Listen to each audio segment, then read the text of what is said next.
வெற்றியை நோக்கி என்ற தலைப்பில் இன்ஷா அல்லாஹ் அமையும். நம்முடைய இதயவேந்தர் ஹாத்தமுர் ரசூல் முஹம்மதுர் ரசூலுல்லாஹி ஸல்லல்லாஹு அலைஹி வஸல்லம்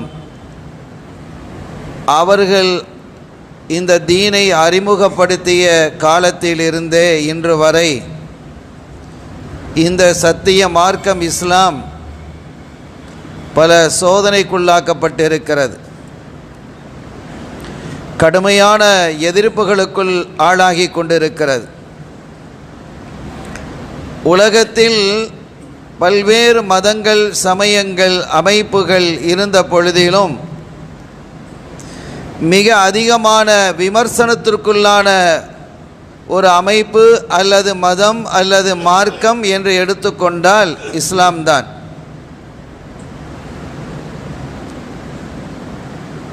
சத்திய இந்த ஷரியா விமர்சனத்துக்குள்ளாக்கப்பட்டது போன்று வேறு எந்த ஒரு மதமும் இந்த அளவிற்கு விமர்சனத்துக்குள்ளாக்கப்படவில்லை, ஆக்கப்பட மாட்டாது. காரணம், இதை நாம் இப்படி சொல்லலாம், இஸ்லாமோஃபோபியா என்று. பொதுவாக ஃபோபியா என்ற வார்த்தையை எதற்காக பயன்படுத்துவார்கள் என்றால், ஒரு அமைப்பு அல்லது ஒரு பொருள், அதில் எந்த விதமான அச்சமும் இல்லை.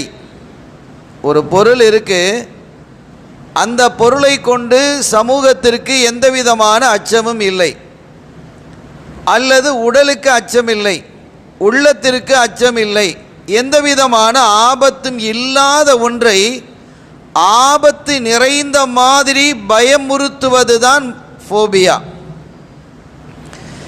இங்கே இதுதான் நடந்து கொண்டிருக்கிறது.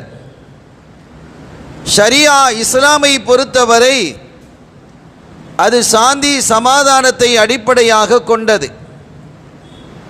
அதனுடைய அசுர வளர்ச்சி, வேகம், இதையெல்லாம் கண்ட மேலைய நாடுகள், மேற்கத்திய நாடுகள் அச்சமுற்று எங்கே நம்முடைய வலிமையை நாம் இழந்து விடுவோமோ, இஸ்லாம் நம்மை மிகைத்து விடுமோ என்ற பயத்திலும் அச்சத்திலும் இல்லாத செய்திகளை பொய்களாக உருவாக்கப்பட்டு இந்த ஷரியத்தின் மீது சுமத்தப்பட்டிருக்கிறது, இந்த மார்க்கத்தின் மீது சுமத்தப்பட்டிருக்கிறது. குர்ஆன் வன்முறையை தூண்டுகிறது. இந்த வசனங்களை பாருங்கள். உதாரணமாக குர்ஆனிலே ஒரு வசனம் இருக்கிறது, கண்ட இடத்திலே அவர்களை கொல்லுங்கள் என்ற ஒரு வசனம் இருக்கிறது. ஆனால் இது யாருக்காக எப்போது இந்த வசனம் அருளப்பட்டது என்ற எந்த தகவலையும் பரிமாறாமல், எதையுமே கவனத்தில் கொள்ளாமல், பார்த்தீர்களா, கண்டவுடன் கொல்லுங்கள் என்று குர்ஆன் சொல்லுகிறது, இது வன்முறையை தூண்டுவது இல்லையா என்று பேசுகிறார்கள். உதாரணத்திற்கு நாம் புரிவது மாதிரி நான் ஒன்றை உங்களுக்கு சொல்லுகிறேன். நம்முடைய நாட்டிலே அல்லது வேறு எந்த நாட்டிலாவது கலவரம் ஏற்பட்டு அது கடுமையாக ஆகி பொருள் சேதங்கள், உயிர் சேதங்கள் ஏற்பட்ட நிலையிலே அந்த நாட்டில் என்ன செய்வார்கள் என்றால் தடையுத்தரவு 144 தடையுத்தரவு போடுவாங்க. அப்ப தடையுத்தரவு போட்டுவிட்டால் என்ன சொல்வார்கள் என்றால், அரசு என்ன சொல்லும், 24 மணி நேரம் தடையுத்தரவு போடப்பட்டிருக்கிறது, 48 மணி நேரங்கள் தடையுத்தரவு போடப்பட்டிருக்கிறது, 72 மணி நேரங்கள், ஒரு நாள், 2 நாள், 3 நாள் தடையுத்தரவு போடப்பட்டிருக்கிறது. யாரும் வீட்டை விட்டு வெளியிலே வரக்கூடாது, வந்தால் கண்ட இடத்தில் சுடுங்கள் என்று அரசு சொல்லுமா இல்லையா? அத்தகைய ஒரு நிலைதான் அன்றைய காலத்தில். அப்படி ஒரு சூழல் இருந்தது. காரணம் என்னென்றால், இஸ்லாத்தை ஏற்றுக்கொண்டான் என்ற ஒரு காரணத்திற்காகவே கொன்றார்கள். பல இடங்களில் அது நடந்தது. ஆனால் முஸ்லீம்கள் வலிமையாக இருக்கவில்லை. பொருளாதாரத்தால், எக்கனாமிக்கலால் ரொம்ப பலகீனமாக இருந்தாங்க. எண்ணிக்கையால் மேன் பவர் குறைவாக இருந்தது, ஆயுதங்கள் மிக அற்பமாக இருந்தது. இப்படி எல்லாமே குறைவாக இருந்த நிலையில் அல்லாஹ் சொன்னா நீங்க பொறுமையா இருங்க, அவங்க ஏதாவது சொன்னா ஏதாவது செஞ்சா நீங்கள் திரும்பவும் அது போன்று செய்யாதீர்கள், பொறுமையாக இருங்கள். காரணம் என்னன்னா அந்த வலிமை இல்லை. ஒரு கட்டத்தில் அந்த வலிமை வந்ததற்கு பிறகு உங்களை யார் அநியாயம் செய்தாலும் நீங்கள் எதிர்த்து போராடுங்கள் என்றான் அல்லாஹ். வஅஇது லஹும் மஸ்ததஅதும் மின் குவத்தின், நீங்கள் வலிமையாக என்ன செய்யுங்கள், போராடுங்கள். அந்த ஆற்றல் இப்போது உங்களுக்கு இருக்கிறது. நீங்கள் கோழைகள் அல்ல, நீங்கள் தியாகிகளாக திகழ வேண்டும், வீரர்களாக திகழ வேண்டும் என்று அல்லாஹ் சொன்னான். குட்ட குட்ட குனிந்திருக்க வேண்டிய அவசியம் இப்போது இல்லை. ஒரு காலத்தில் அது இருந்தது, இனிமேலும் நீங்கள் பணிய வேண்டிய அவசியம் இல்லை. காரணம், அவர்கள் அசத்தியத்தை இந்த மண்ணிலே நிலைநிறுத்த பார்க்கிறார்கள், அநீதத்தை இந்த மண்ணிலே விதைக்க பார்க்கிறார்கள், அட்டூழியத்திலே இந்த மக்களை ஆழ்த்த பார்க்கிறார்கள்.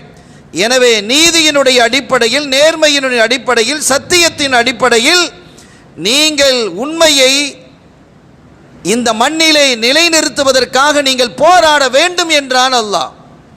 போராடுங்க, நீதியை நிலைநிறுத்துங்கள் என்றான். அந்த அடிப்படையில் வஅஇது லஹும் மஸ்ததஅதும் மின் குவ்வா, நீங்கள் என்ன செய்யுங்கள், உங்களுக்கு என்ன இருக்கோ அதை நீங்கள் தயார்படுத்துங்க, ஆயுதங்களை தயார்படுத்துங்கள், அதற்கான வாகனங்களை தயார்படுத்துங்கள் என்று அல்லாஹ் சொன்னான். அந்த நிலைமை இனி அந்த காலத்திலிருந்து எல்லா காலமும் நம்மிடத்திலே வந்து விட்டது. நம்ம இடத்துல இருக்கா இல்லையா? நாம் வலிமையாக இல்லையா, ஆற்றலாக இல்லையா, சக்தியாக திரளவில்லையா? ஆனால் நம்முடைய சக்திகள் எல்லாம் சிதறி போய் கிடக்கிறது.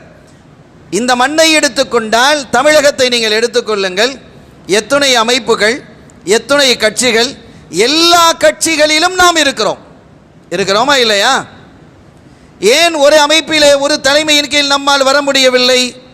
நான் எந்த தலைமையையும் குறிப்பிட்டு பேசவில்லை, ஆனால் ஒரு தலைமையின் கீழ் நாம் வர வேண்டுமா இல்லையா? ஏன் வரவில்லை? நாம் சரி, நம்மிலே இருக்கக்கூடிய முஸ்லீம்களை எத்தனை கட்சிகளை வைத்திருக்கிறார்கள்? பல கட்சி இருக்குது, அதில் நம்ம ஆட்கள் பிரிஞ்சு கிடக்கிறான். சரி, முஸ்லீம்களாவது ஒன்று திரண்டு ஒரு அமைப்பில் இருக்கிறார்களா? தலைவனுக்கும் அடுத்த இருக்கக்கூடிய துணை தலைவருக்கும் பிரச்சனை. அவன் என்ன செய்யறான், தனியாக ஒரு கட்சியை தூங்குகிறான் என்று சொன்னால் இது இஸ்லாமியத்திற்கே எதிரானது. நான் முஸ்லீம்களுக்காக போராடுகிறேன் என்று சொல்லக்கூடிய இந்த பேச்சுக்கள் எல்லாம் வெறும் சவுடால்கள். அல்லாஹ்விடத்திலே அவர்கள் எல்லாம் குற்றவாளிகளாக நிறுத்தப்படுவார்கள் என்பதை நாம் உணர வேண்டும். எவ்வளவு காலத்திற்கு நாம் இப்படியே செல்வது, நாம் என்ன நிலையிலே நாம் ஆக்கப்பட்டிருக்கிறோம் என்பதை எண்ணி பார்க்க வேண்டும். நான் செய்திக்கு வருகிறேன். அருமையான பெருமக்களே, 4 நூற்றாண்டு காலமாக நீங்க பாருங்க, உலகெங்கிலும், இங்க மட்டும் இல்லை, உலகெங்கிலும் முஸ்லீம்களுக்கு பிரச்சனை தான். மிடில் ஈஸ்டை நீங்கள் எடுத்துக்கொண்டால் 4 நூற்றாண்டுகளுக்கு மேலாக அங்கே யுத்த பூமியாகவே அதை வைத்திருக்கிறார்கள். யுத்தத்தினுடைய சத்தம் இல்லாமல் இருந்திருக்கிறதா?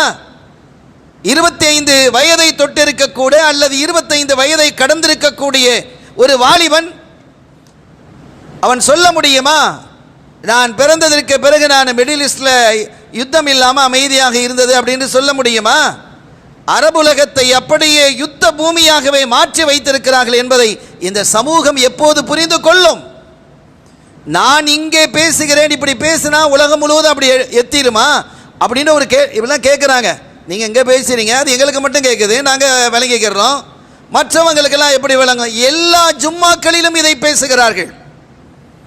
ஜும்மாவினுடைய உரைதான் உரைகள், நம்முடைய இதயங்களை செம்மைப்படுத்தக்கூடிய, செதுக்கக்கூடிய உரை. எனவேதான் இந்த இடத்தை நாம் சரியாக பயன்படுத்திக் கொள்கிறோம் என்று நாம் நினைக்கிறேன். அருமையான பெருமக்களே, 25 ஆண்டுகளுக்கு மேலாக அந்த மத்திய கிழக்கிலே எவ்வளவு பெரிய அட்டூழியங்கள் நடந்து கொண்டிருக்கிறது.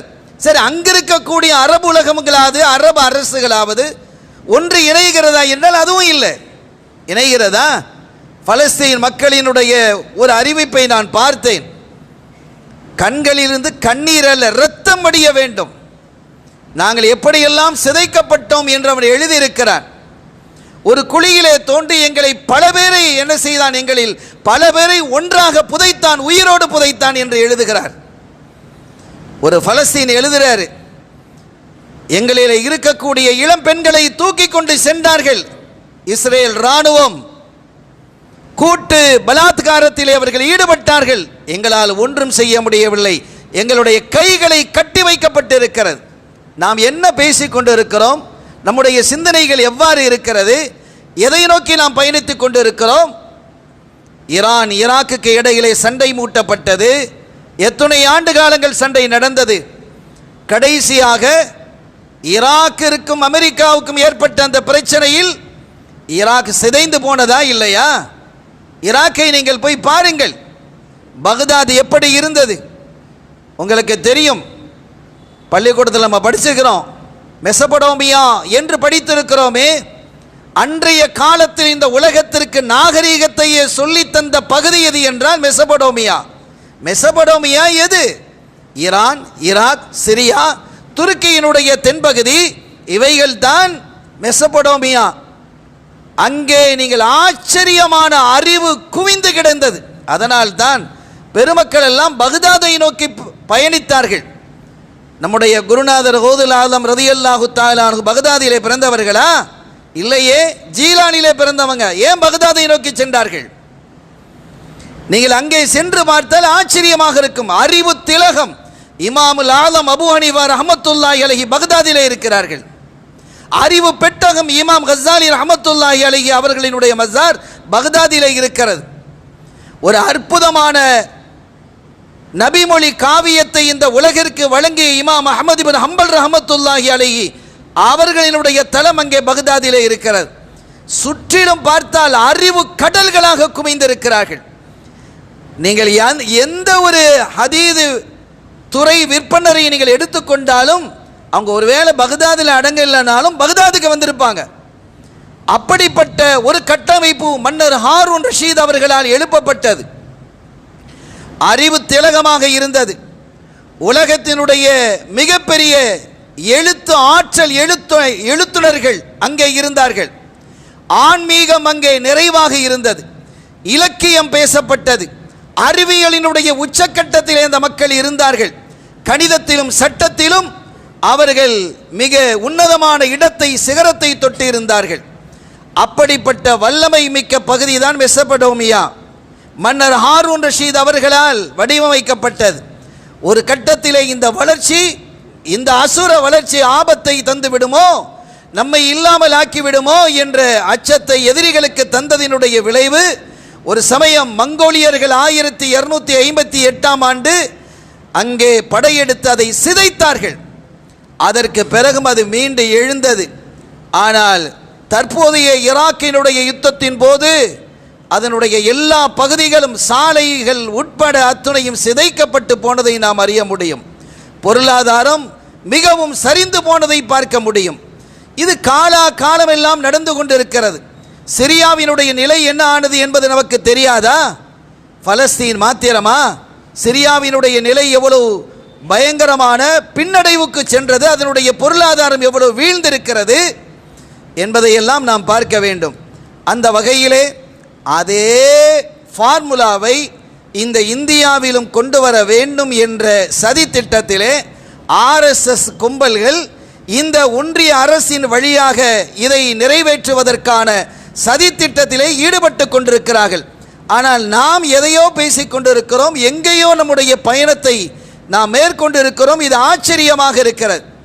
அது அங்கே நடக்கிறது. தமிழ்நாட்டில் என்ன பிரச்சனை? நமக்கு ஏதாவது பிரச்சனை இருக்கா?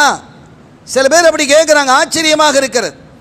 நம்ம இடத்துல நமக்கு பிரச்சனை இருக்கிறதா? ஸல்லல்லாஹு அலைஹி வஸல்லம் சொல்கிறாங்க, உலகத்திலே வாழக்கூடிய முஸ்லீம்கள் எப்படி வாழ வேண்டும் தெரியுமா? முஸ்லீம்கள் எப்படி இருக்கணும்? எவ்வளோ அழகாக சொல்கிறாங்கன்னு பாருங்க. ஒரு உடலினுடைய உறுப்பை போன்று இருக்கணும். உலக முஸ்லீம்கள் எப்படி இருக்க வேண்டும் என்றால் ஒரு உடலினுடைய உறுப்பை போன்று இருக்க வேண்டும் என்கிறார்கள்.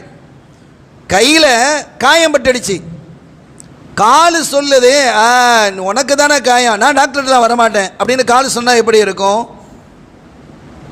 தலையில் அடிபட்டுடுச்சு, நான் கையை மருந்தெல்லாம் வச்சு கையெல்லாம் கட்ட மாட்டேன், எந்த விதத்திலும் நான் கை உதவ மாட்டேன் என்று சொல்லுமா? கால் சொல்லுமா? கண் சொல்லுமா? ஒரு உறுப்புக்கு ஆபத்து ஏற்பட்டால் மற்ற உறுப்புகள் எல்லாம் எப்படி துணை நிற்கிறதோ அதுபோன்று உலகத்தினுடைய எந்த பகுதியில் முஸ்லிம்களுக்கு ஆபத்து ஏற்பட்டாலும் பிற பகுதியில் இருக்கக்கூடிய முஸ்லிம்கள் துணை நிற்க வேண்டும் என்கிறார்கள் நம் இதயவேந்தர் காத்தமுர் ரசூல் முஹம்மதுர் ரசூலுல்லாஹி ஸல்லல்லாஹு அலைஹி வஸல்லம் அவர்கள். அருமையான பெருமக்களே, இப்போது இந்த மூன்றாவதாக இந்த பாஜக அரசு ஒன்றிய அரசு அமைந்திருக்கிறது. 2 தடவை முடிந்து 3வது நிலை வந்திருக்கு. முதல் நிலையிலேயே அவர்கள் என்ன செய்தார்கள் தெரியுமா? அவர்கள் முதலாவது வந்த போதே இதே இடத்திலே நாம் உரை நிகழ்த்தினோம். இந்த குத்துபாவினுடைய உரையிலே சொன்னோம், இவர்களுடைய முதல் திட்டம் என்ன தெரியுமா? அவர்கள் எல்லா துறைகளிலும் தங்களினுடைய ஆட்களை நியமிப்பது. ஐஏஎஸ் அதிகாரிகள், ஐபிஎஸ் அதிகாரிகள், நீதிபதிகளாக இருக்கட்டும், தேர்தல் துறையாக இருக்கட்டும், இராணுவத்துறையாக இருக்கட்டும், காவல்துறையாக இருக்கட்டும், உச்ச பகுதியிலே உச்ச தொகுதியிலே தன்னுடைய ஆட்களை கொண்டு வந்து வைக்கிறது. அதை வச்சுட்டாங்க. இன்னைக்கு என்ன நடக்குது? ஓட்டு திருட்டு. ஏதாவது செய்ய முடிந்ததா? எனக்கு ஓட்டு இல்லையே, ஏதாவது செய்ய முடியுமா? பேட்டி கொடுக்கலாம், வீராவேசமாக பேசலாம், ஏதாவது செய்ய முடிகிறதா? என்ன செய்ய முடியும்?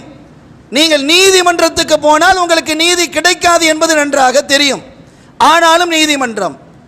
இப்படித்தான் இந்த சமூகம் போய்கொண்டிருக்கிறதே தவிர இதற்கான தீர்வு இல்லையா என்றால் தீர்வு இல்லாமல் எந்த பிரச்சனையும் அல்லாஹ் வைக்கவில்லை. அதற்கான தீர்வை நாம் சொல்லுவோம்.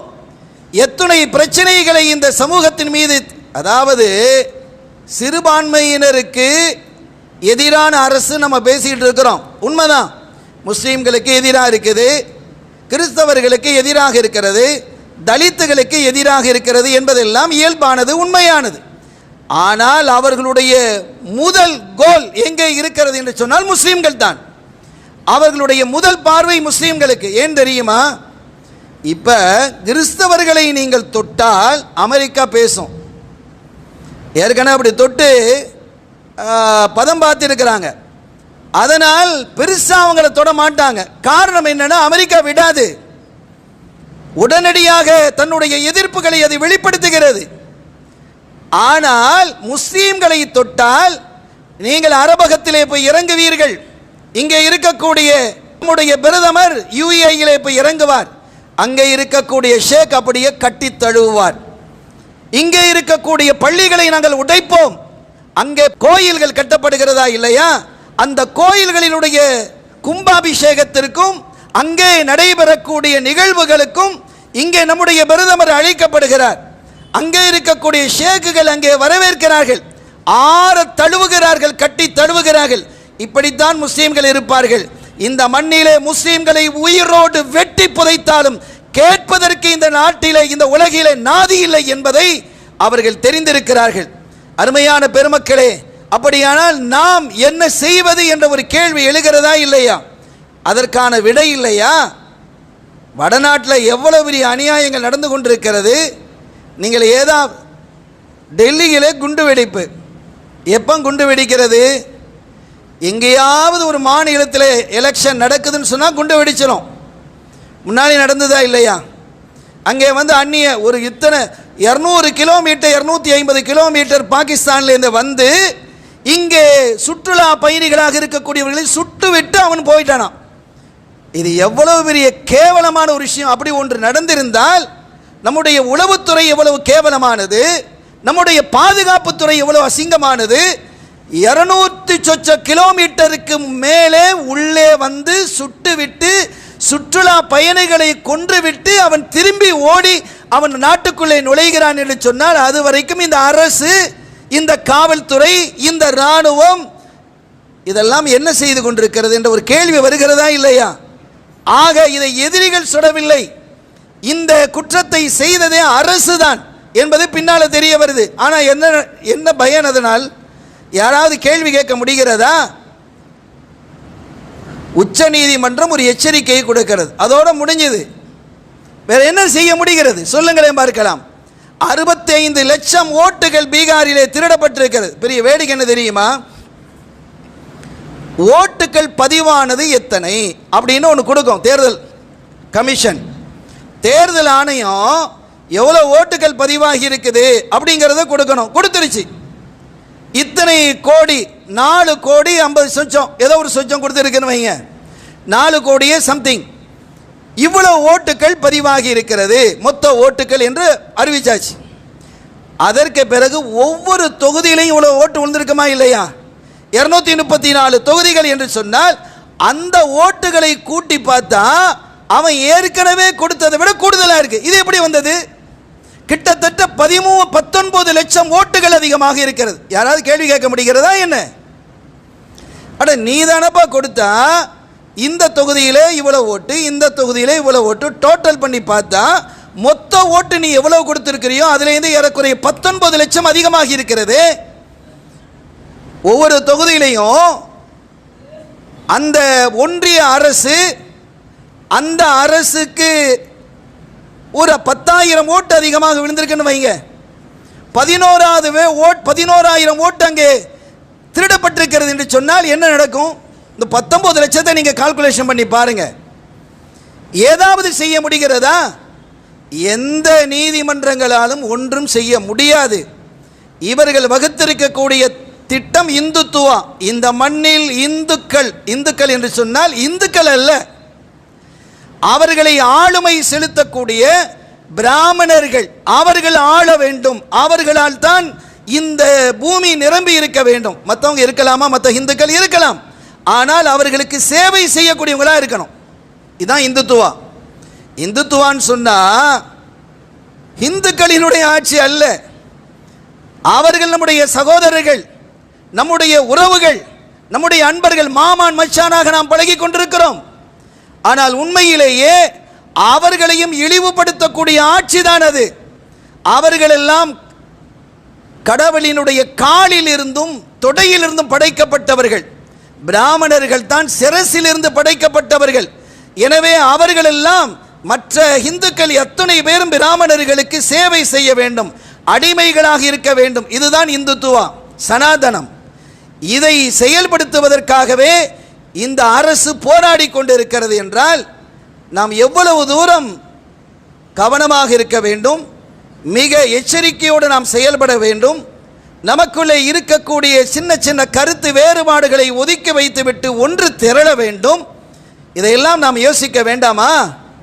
எவ்வளவு காலம்? அருமையான பெருமக்களே, இங்க பாருங்க, அல்லாஹ் குர்ஆன்ல ரொம்ப தெளிவா சொல்றான் பாருங்க. وَأَمَّلْ وَقَالَ الَّذِينَ كَفَرُوا لِرُسُلِهِمْ لَنُخْرِجَنَّكُمْ مِنْ أَرْضِنَا أَوْ لَتَعُودُنَّ فِي مِلَّتِنَا. இன்னைக்கு நம்ம படிக்கிறோமா இல்லையா, இந்த சிஏஏ, என்ஆர்சி, இதெல்லாம் அன்னைக்கே இருக்கு. அந்த ரசூல் ஸல்லல்லாஹு அலைஹி வஸல்லம் காலத்துக்கு முன்னாலேயே இருக்கு. நீங்க என்ன செய்ய, உங்களை எல்லாம் நாங்கள் எங்களுடைய நாட்டை விட்டும் வெளியேற்றுவோம்.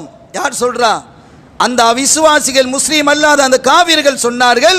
وَقَالَ الَّذِينَ كَفَرُوا لِرُسُلِهِمْ, அவர்களிடத்திலே வந்த தூதர்களுக்கு, அவர்களுக்கு சொர்க்கத்தை வழிகாட்ட வந்த அந்த நன்மக்களுக்கு இவங்க சொல்றாங்க, لَنُخْرِجَنَّكُمْ مِنْ أَرْضِنَا, எங்களுடைய ஊரை விட்டும் உங்களை நாங்கள் வெளியாக்குவோம், எங்கள் நாட்டை விட்டும் உங்களை நான் வெளியாக்குவோம். அல்லது இதுக்கு தான் என்ன பேரு, சிஏஏ. இந்த சிஏஏ அப்பவே இருக்கு. அவுல தஊதுன்ன ஃபீ மில்லத்தினா, அல்லது நீங்க இந்த நாட்டில் இருக்கணுமா, இருக்கலாம். நீங்க என்ன செய்யணும் தெரியுமா? தாய் மதத்துக்கு நீங்க திரும்பணும். அவங்க மதம் தாய் மதமா? இன்னைக்கு சொல்றானா இல்லையா? எங்க மதத்துக்கு நீங்க திரும்பிடுங்க. இதான் என்ஆர்சி. எல்லாமே அன்றைய காலத்திலேயே இது நடந்திருக்கு. அவுல தஊதுன்ன ஃபீ மில்லத்தினா, நம்முடைய மதத்திற்கு, எங்களுடைய மார்க்கத்திற்கு நீங்கள் திரும்பி வாருங்கள், இல்லைன்னா நீங்க இருக்க முடியாது, வெளியே போங்க. ஒன்று இருங்க அல்லது வெளியே போங்க. அஸ்ஸாமில் இருக்கக்கூடிய எத்தனையோ மக்களுக்கு, எத்தனையோ லட்சம் பேர், அவர்களுக்கு சரியான ப்ரூஃப் இல்லை. எல்லாரும் இந்த கிராமவாசிகள்லாம் ப்ரூஃப் வச்சுட்டு இருப்பானா?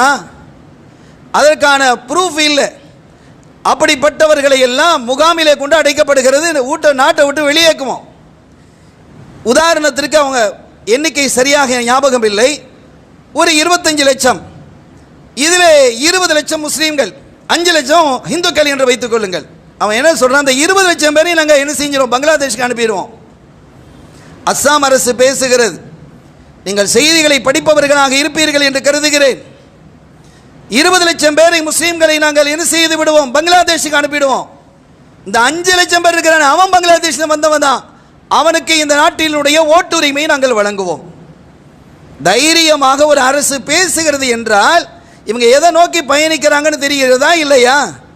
அன்றே அல்லாஹ் சொல்லிவிட்டான், இவர்களெல்லாம் இப்படி இருப்பார்கள், இனிமேலும் இப்படி வரும்.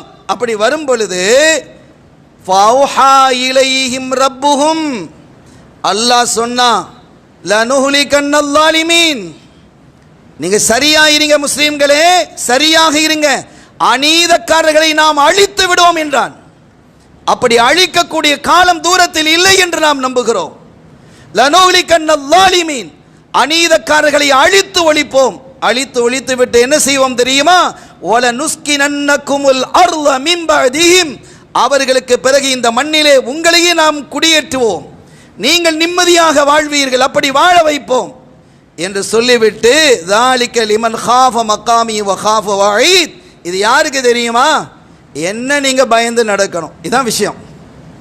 அல்லாஹ்வை நீங்கள் பயப்படக்கூடியவர்களாக இருந்தால் وَلَا تَهِنُوا وَلَا تَحْزَنُوا, அல்லாஹ் எவ்வளவு அழகா சொல்றான், நீங்கள் பலகீனப்பட்டு போகாதீர்கள், நிராசையாகி விடாதீர்கள், அல்லாஹ்வை நீங்கள் சரியான மூமீன்களாக இருங்கள். இன் குந்தும் மூமினீன், நீங்கள் சரியான மூமீன்களாக இருப்பீர்களே ஆனால் வான்துமுல் அலௌன், இந்த உலகத்தில் இந்த மண்ணிலே நீங்கள் தான் உயர்ந்தவர்கள், உங்களால் யாரும் தொட முடியாது உங்களை என்று ரப்புல் ஆலமீன் அல்லாஹ் குர்ஆனின் மூலமாக இங்கே தெளிவாக குறிப்பிடுகிறான்.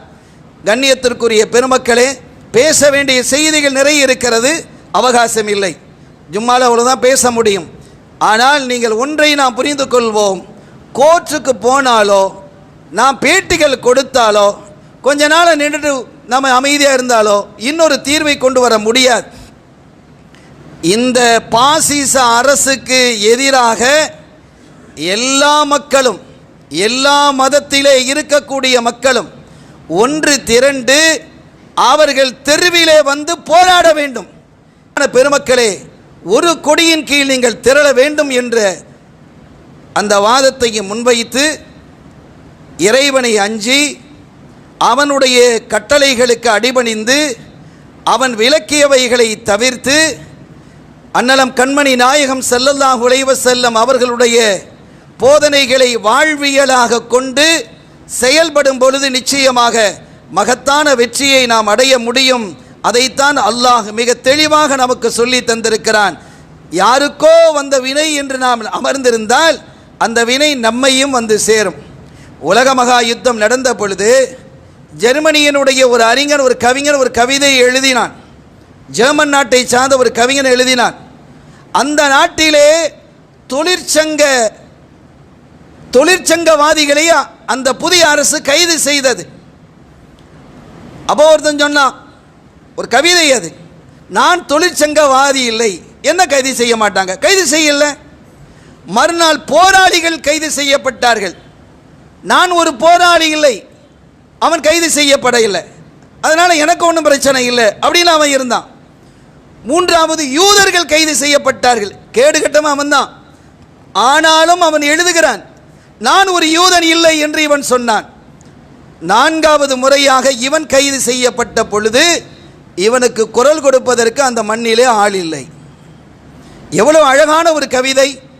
யாருக்கோ வந்த வினை என்று இருந்தால் அவர்களெல்லாம் அவர்களுடைய வாழ்வெல்லாம் முடிந்து போனதற்கு பிறகு நம்மீது கை வைக்கும் பொழுது நமக்காக குரல் கொடுப்பவர்கள் யாரும் இருக்க மாட்டார்கள். எனவே இப்போதை நாம் விழித்துக்கொண்டு சத்தியத்தினுடைய அடிப்படையில் நியாயத்தையும் நேர்மையையும் நீதியையும் இந்த மண்ணிலே நிலைநிறுத்துவதற்கு நாம் போர்க்குணம் கொண்டவர்களாக போராட வேண்டும். முஸ்லீம்கள் என்றாலே போர்க்குணம் கொண்டவர்கள் தான். அநியாயத்தை எதிர்த்து, அட்டூழியத்தை எதிர்த்து, அக்கிரமத்தை எதிர்த்து போராடக்கூடிய போர்க்குணம் கொண்டவர்கள் என்பது வரலாற்றிலே பதிவாகி இருக்கிறது. அதை மீண்டும் ஒரு முறை பதிவு செய்ய வேண்டிய காலம் வெகு தூரத்தில் இல்லை என்பதை நான் கூறிக்கொண்டு, எல்லாம் வல்ல ரப்புல் ஆலமீன் அல்லாஹ் ஜல்ல ஷானஹு வ தஆலா இந்த நாட்டிலே வாழக்கூடிய எல்லா மக்களையும் பாதுகாப்பானாக. இந்த கொடிய கேவலமான அரசில் இருந்து இந்த மக்களை பாதுகாத்து இந்த அரசையும் அரசுக்கு துணை போகக்கூடிய ஒன்றிய அரசையும் ஒன்றிய அரசுக்கு துணை போகக்கூடியவர்களையும் அல்லாஹ் இந்த மண்ணிலிருந்தே அகற்றி விடுவானாக. ரப்புல் ஆலமீன் இந்த துஆவை கபூல் செய்வானாக. பிஹக்கி ஹபீபிஹி ஸல்லல்லாஹு அலைஹி வஸல்லம். எல்லாம் வல்ல அல்லாஹ்வின் அருளையும் ஸல்லல்லாஹு அலைஹி வஸல்லம் அவர்களது ஷஃபாஅத்தையும் பெறுவோமாக. வஆகிரு தஅவானா அல்ஹம்துலில்லாஹி ரப்பில் ஆலமீன். வஸ்ஸலாமு அலைக்கும் வரஹ்மத்துல்லாஹி வபரகாத்துஹு.